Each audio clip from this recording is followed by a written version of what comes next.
I'm Lexi. I'm a lead data and AI strategist out of our London office. And I'm Omar Khawaja. I'm on the field security team at Databricks. So we're super excited to talk to you about not just how to do AI, but how to do it responsibly. Cool. It's going to be very exciting. Thanks much. All right, and now we get to see if the thing that moves the slides moves the slides. Yeah? No?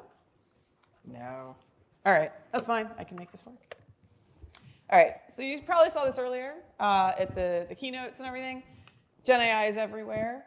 Part of why we're here and why we're talking about data and AI as more than just the data foundation and really looking at the AI aspects is that most organizations are looking at how they're going to incorporate generative AI. Most CEOs saying that there's really a benefit from a competitive advantage perspective to driving generative AI. And they're already starting to see performance gains in their productivity for how their employees and their associates are using generative AI day to day. We've seen also from McKinsey that they expect that there'll be a 30% savings on hours worked. And then, of course, our surveys say 85% of those enterprises are not confident in moving to production. And a lot of the reasons that we're seeing, you saw some of this from Ali this morning, things around quality and security and governance of those AI models. So in addition to the fact that they're not confident, we're seeing that there's value to be had there. They want this value, right? They want to be able to bring this into the organization, drive the revenue growth. And what we're seeing also from an Accenture study a year ago, those who develop responsibly by design are winning out, right? These are the leaders in AI. It helps them to attract and retain talent. It helps them to grow and helps them to maintain those models in production and make sure that they're getting that value over time. And part of that is why we're seeing that 80% of companies are planning to invest in responsible AI, not just AI development, which of course, that's that 95%. But most of those are actually saying it's important not only to build AI, but to build it responsibly by design to get those benefits over time. So what do we mean by responsible AI? And I'm not going to make this big philosophical, but just basically, there's sort of a ladder to this. So if you think about compliance, that's like the legal must-haves, right? Legal says, regulatory says, you must do these things or you're not going to be allowed to operate in this way or we're going to fine you or what have you. Ethics on the other side of that spectrum is sort of this aspirational, what we would want to be, right? What would we aspire to input and embed into our models, not from a technical perspective, but more from our social mores. What is it that we want our AI to be? What do we want to be? And that's something that while it's a great philosophical conversation and it's helpful, it's not always achievable. So what we're aimed for is what we can do. That's the responsible part. So how much of this can we put into those models? Can we actually deliver so that we can still be a little bit more than just compliant? It starts to evolve into what we as a society would expect from the AI, from the models that we want to see. So what's causing us to kind of not get there? 3 concerns that really come up over and over is the quality of the models, the security of those models, and the governance of those models. And you saw some of this morning as well. When we dig into model quality, and I apologize for the very bright yellow. So you're going to find I do things in threes in these slides. So 3 things that we see in terms of the quality. The first is transparency. How do you know that the model is doing things the way that you would want it to do? How can you explain that and interpret what's coming up? How can you make sure that it's effective? And how can you make sure that it's reliable? So I'll talk a little bit about kind of what happens with each of these. With transparency, we're trying to make sure that the models are effective and explainable. But what happens is that there's often a trade-off, right, between bigger, more complex models and how effective they are and how much transparency you get, right? So we talk about black box models and how it's very difficult to interpret what's going on in the box, hence black box. Well, what happens, of course, from that is it's very difficult to drive the confidence and potentially the explainability that regulators need to be able to move into production with a model that you can't explain. If it's providing answers that are or are not right, the worst case scenario, and then you can't figure out why, you're stuck. So that's kind of the transparency part. In effectiveness, we're looking at how are you evaluating the model's ability to actually describe the system or to create a response that's correct, what you would think of as correct, like that accuracy, appropriateness, making sure that the quality of a response from an LLM is what you would expect. And trying to deliver that across both traditional machine learning and generative AI historically has meant having multiple different tools, which means different expertise to be able to evaluate those metrics. It's complex to maintain that. It's complex to think about how many different skills do you need to have to be able to do all these things. And then finally, there's reliability. How does this work over time, right? So after you create a model, that's not sort of the end, like you put it into production and ta-da, everything's fine. There's still ongoing monitoring. There's ongoing needs for retraining, and that can be disruptive to the business, right? So how many people here have deployed a model and had something gone wrong at some point? Yeah. And then when you have to reiterate that and you have to go back into the business and say, actually, stop using it for a minute. Let me find out how we can get this back up and make sure it's robust and monitor it and look at it over time, right? It can be very disruptive and it's costly. And if that business person still uses the model, there's reduced value, right? So if the model's degraded, there's reduced value over time. So how does Databricks help to fix these? You heard about compound AI systems earlier today. And this is a really powerful mechanism. I'm really excited to hear about what we're doing with tools. So as an example, let's say we're a retailer and we want to know which San Fran stores are likely to go out of stock on toothpaste in the next few days. The way that we could solve this is not necessarily to just put an LLM in front of it. We want the transparency to say, I want to know when I say these stores are going to be out of stock, that I can actually trust those results and I know how we've gotten there. So what happens is you go through the interpretation engine, which is sort of the agent, right? And it's going to send something to a tool that's maybe our out of stock prediction, which actually has 3 different models. These are all ML models, which means they're transparent. So these could be things like a forecasting model, which is a time series model, right? Very explainable. You understand how something like a REMA works or whatever it might be. You have like a delivery forecast, which is a logistics operation. So that's something that's also very easy to see. And you have real-time inventory monitoring, which isn't even a model necessarily, unless you're building in some other fun things. Very explainable components that are transparent. But when you bundle these together, you're building that transparency into the response so that when it brings back information, you know exactly how that happened and you could reproduce it and you can document it and you can make sure that you have the transparency necessary to be confident in the responses. And then, of course, if it says, oh, here are the store IDs, you can use something that's just like text to SQL. Say, oh, I need to know which, like, great that those are the store IDs, but which are the actual locations? And then you can have it come back and say, okay, here's the locations. You saw something like this morning. And then also have a tool that says, do you want to maybe use the allocation app to send out additional stock to these stores? So it creates that agent system with a human in the loop to be able to activate on that with full transparency, and all of those inferences would be logged and available to you in a very explainable manner. One of the big focuses in terms of regulation that we're seeing is the documentation, the need to be able to describe that transparent and explainable information. A capability that we came out with a while ago is in conjunction with Ernst & Young is an automated model documentation capability for model risk management. Leveraging information you already have in Unity Catalog, in notebooks, in MLflow, and in your logging, you can actually create a document that starts at least the process to be able to provide information to your compliance team and give them confidence as to what you're going to bring into production so they can review and make sure that everything's appropriate. This is available, by the way, as a free accelerator. It's on our website. So Solution Accelerator, and it's in the slide deck. We'll have links as well. All right. Next, I'm going to talk a little bit about effectiveness. And there's two sides to this, right? So there's ML, which is like the classical effectiveness and all your precision and accuracy and recall and all those good stats, right?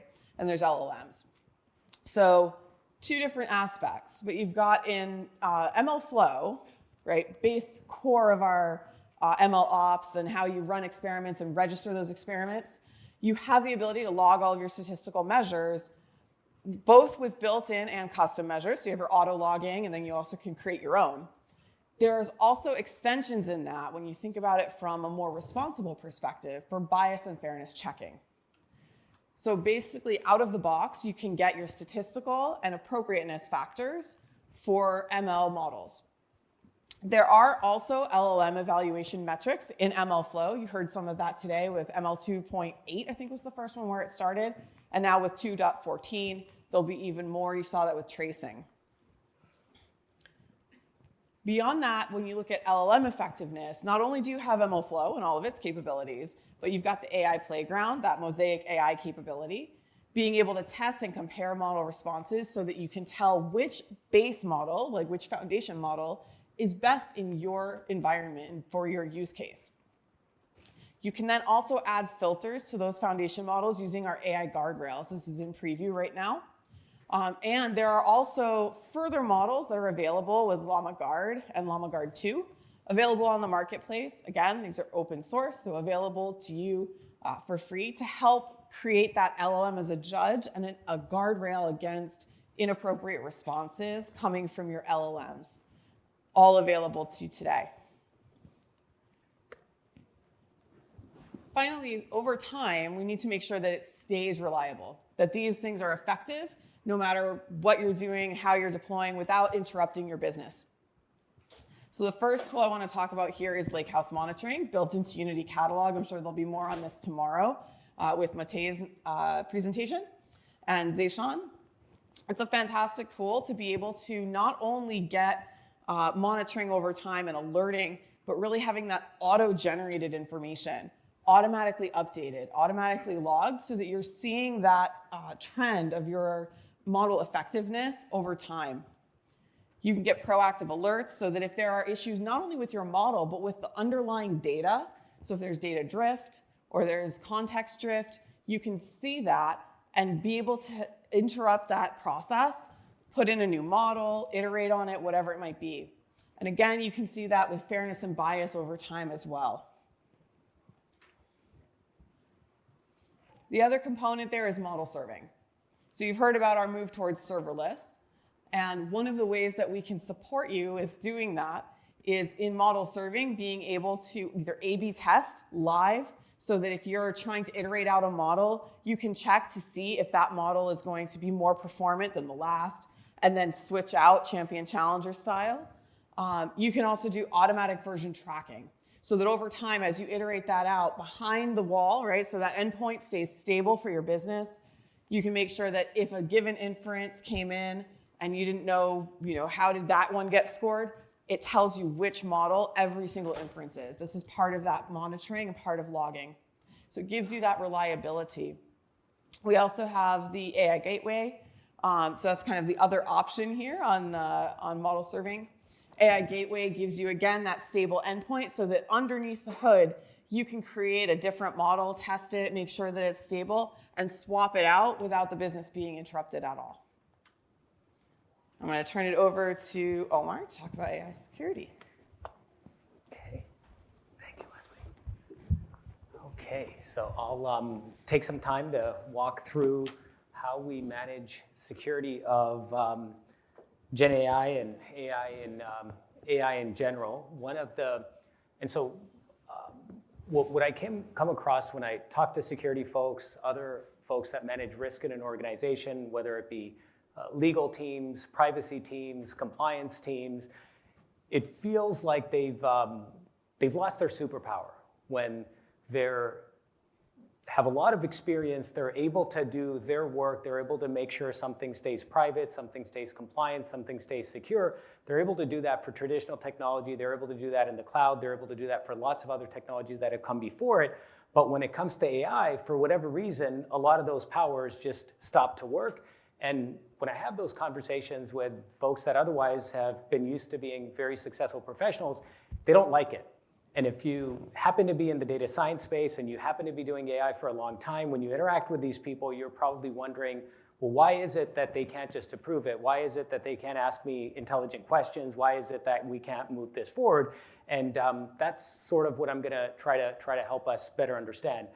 The traditional way that we manage risk in an organization, whether it be managing security for assets that we're charged with protecting or managing risks in other ways, is we go through these 7 steps. We start with having some kind of a mental model for the system that we're responsible for.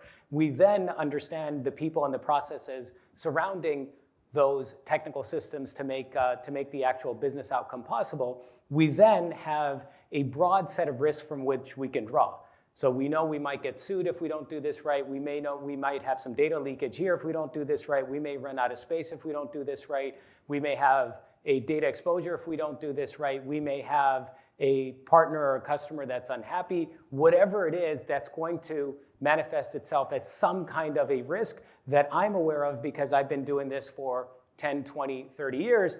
And then I have some idea of the architecture. How do I stitch all these different components together, and what risks emanate from this fact that I picked a specific architecture over another?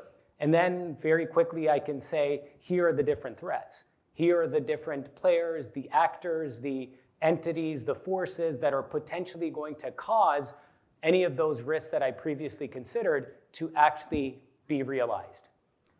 And so once I have that, then I can start to think about, for any given use case, what are the particular risks I need to worry about?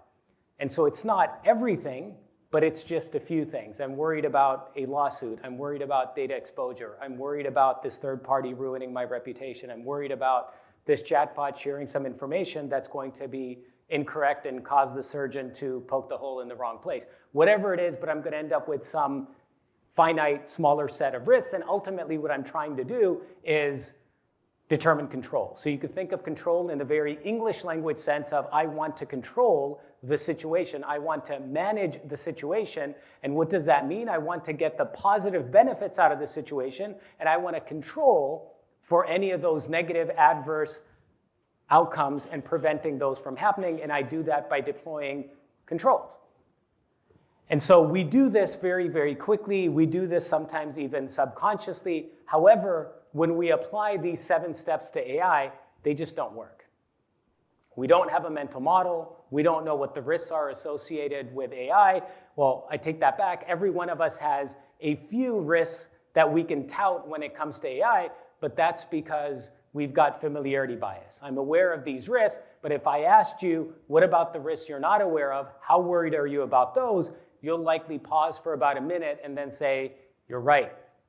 I should be way more worried about those risks I don't even know about, because there's no way I'm actually going to take any steps to actively manage, actively control for them.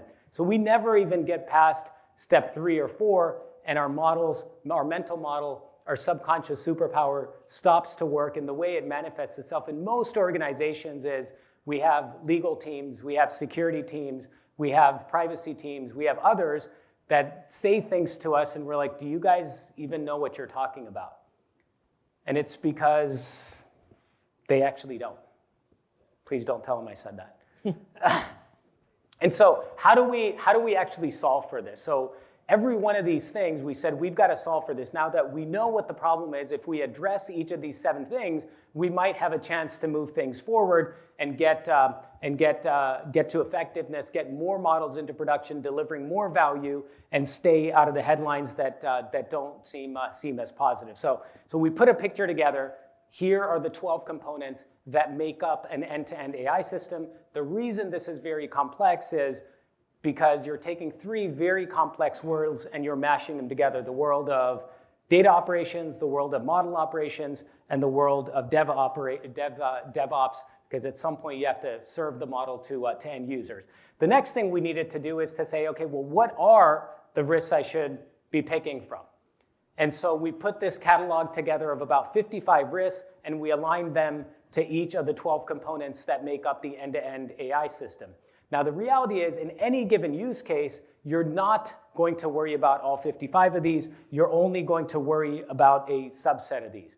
And given the deployment model that you pick, the number of risks you have to worry about versus the number of risks other people on the other side of that shared responsibility relationship, where I may be partnering with a third party, they may have to be responsible for it. And depending on whether I'm on the left-hand side or the right-hand side of the picture, I may have more risk to worry about, or I may have less risk to worry about. This is super important because when you're making this architectural decision, that is going to impact more so the amount of risk your organization is taking on and complexity than perhaps any other single decision across the life cycle. The next thing we want to understand is, okay, we've got a use case, we understand this picture of AI, what do I do with it? Well, you take the risks, you take the threats associated with that use case, and you actually map them to this picture. So in this case, we show a quick example of something, a risk all of us are aware of and sometimes we worry about, which is the risk of training data poisoning. So instead of saying this is a high-level, intangible, unknowable risk, we try to make it very concrete. And we say the risk of training data poisoning occurring can happen in one of four ways. And we'll tell you what those four ways are, and we'll show you exactly where those would take place on that end-to-end AI system. And then what you really care about is getting to that step 7, which is how do I actually control for this? Now that I know which risks to worry about, I know what threats are going to cause those risks to potentially be realized, I want to now manage them. And if I can do that, now I'm able to do AI responsibly, I'm able to do it with confidence, and the best part, which is the part that all of your businesses so deeply desire, I can actually do this fast. So this is what those mitigating controls look like, specifically for one risk, which is training data poisoning. Now, this is important because there's very few people that understand this, that need to understand this. You have the data scientists that understand all of these components, but the data scientists aren't thinking of the risk. They're thinking about what can go well. They're not thinking about what can go wrong. You have security folks and other governance leaders thinking about what can go wrong, but they don't really understand AI. So we need a way to create a common language to bring the two together. And so that's exactly what we've done here. And if you happen to be doing this in the Databricks platform, we'll tell you exactly how to deploy these controls for every single one of the 55 risks in the Databricks environment. So we're not leaving it up to chance. We're not expecting you as a non-data scientist, non-engineer, non-user, daily user of Databricks to be an expert in how to secure Databricks, but we'll tell you exactly what those controls are to implement and how, and most importantly, where to implement them. These controls are well known to security practitioners. They just don't know the underlying system. So if you say to them model catalog or AI gateway, those concepts are foreign to them. They don't understand what they even mean. And so we put a quick view together that said, what are the top 10 controls for mitigating AI, mitigating the top five risks, so you can see a little bit of that picture. But all of this culminates in what we call the Databricks AI Security Framework. And what I walked you through is essentially the architecture of this framework. So it starts with identifying a use case that's going to obviously consist of some amount of data sets, some stakeholders, some compliance needs, capital C if they're external, small c if they're internal compliance needs to just adhere to your own policies. And you're going to need some applications that are going to be involved that you're going to connect to, as Leslie talked about in compound AI and chain of thought and so on. You're going to pick from one of those 5 or 6 deployment models. And then for that particular use case, you're going to say, out of all 55 risks of AI, which of these do I care about? To make this manageable, you're then going to take those subset of risks and you're going to say, let me identify within the DASIF, it'll tell you exactly which controls you can use to mitigate each of those risks you care about, and then you go deploy those controls, you implement them, you monitor them on an ongoing basis, and now you're well on your way to doing AI and doing it securely and doing it with confidence. So I'm going to turn it back to Leslie. All right. So to round us out, and then we'll do some questions, and then let y'all out of here. AI governance. 3 things that we think of here. I told you things are going to be in 3s. Control, privacy, and audit, right? So the first side of it is how do we think about controlling what we're going to give access to from the perspective of the models. The next is really more around privacy of what data do you have access to and how is that being leveraged. And then finally, the audit side is how do we make sure that the things that we said we were going to do are what we actually are doing, right? So it's one thing to build it. It's another thing to say, yes, we can prove it. So what happens, right? With controls, if you have disjoint tools for managing access to your data and AI, it means that there's an increased risk of breach, right? There's operational expense in trying to control for that. So to Omar's point, trying to make sure that we have those controls in place from the start. From a privacy perspective, if you have inconsistent classification and protection of information, you might accidentally leak information. You could have models that are built on data that they shouldn't have been, and then that information gets included in responses or potentially in leaks in IP. And then finally, from an audit perspective, if you don't have access into the right insights of how your models are being deployed, you have a risk of non-compliance. There could be reputational damage because something was used inappropriately in potentially a place where it wasn't meant to be, by people it wasn't meant to be, and those perspectives on being able to capture all of the information and audit that information is super important to proving that you're actually doing things right. Hopefully by now it's not a shock that the big tool here is Unity Catalog. You've probably heard these 2 words like 50 bazillion times today. But this is really where those controls come into place. That governance is part and parcel of the data intelligence platform. It provides you that unified visibility and permissioning around your data and AI so that you have that consistent single tool for that, as well as the AI-powered monitoring and observability that we talked about with Lakehouse monitoring. All right, so I will say that this is not sufficient for compliance, let me just point that out, but in moving towards being more compliant and looking at how you're going to meet regulatory obligations, having controls around those fine-grained access permissions of who gets to use what from AI features to models to tables across the board gives you a much better path. Privacy in Databricks, again, in Unity Catalog, you can do some very fine-grained permissioning around who gets to see what, who gets to use what, and in what ways. So that if, even in your training, you want to make sure that you're not providing access to, let's say, customer names, or you're not providing access to PII, you can actually either mask it, tokenize it, or remove access, redact access to that, using classification of those attributes to make sure that you're really tightly controlling it. And then on the audit side, with Unity Catalog, you have quite a lot of capability around the usage and discovery, but also that lineage, and lineage becomes a really important point. So again, unified interface for managing all of your access controls. Those fine-grained controls can be not only on the data, which is what's shown here, but on the models, right? Who gets to access this? How are we restricting it by IPs? All those good things. So from a security standpoint, it starts to constrain the risks. In fine-tuning privacy, you have the ability to automate filters so that you can do things with your data like provide access with control. Again, making sure that you're applying consistently masking and obfuscation. I mentioned lineage a moment ago. Understanding what data has been used in what models is a massively powerful tool when you talk about documentation towards regulatory compliance. Doesn't sound like much, but as somebody who's been on the writing side of the documentation, I can tell you it's a lot of effort. I don't know how many of you have written compliance documents around models before, like hundreds of pages of documentation.